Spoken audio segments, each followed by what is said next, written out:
Fast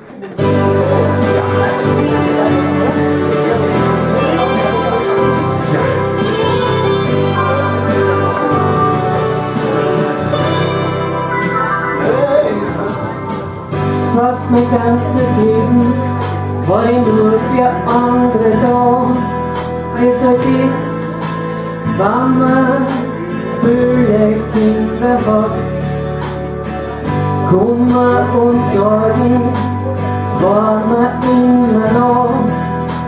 Und eins weiß ich sicher, mir war niemals fad. Ein Schicksalsschläge hat es viele gegeben. Es gibt nicht viel, was mir erspart geblieben ist. Katastrophen, Erbruch war mein ganzes Leben. Wieso dies, was auf der falschen Seite ist? Drum will ich endlich leben.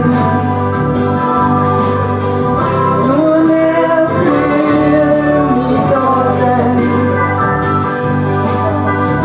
Und nie am Leben sein.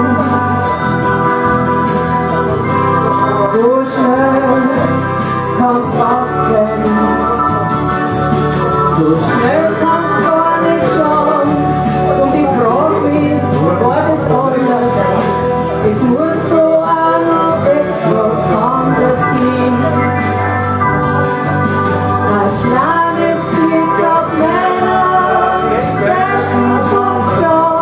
Ich sag ja nicht nein zum großen Glück in mein Leben.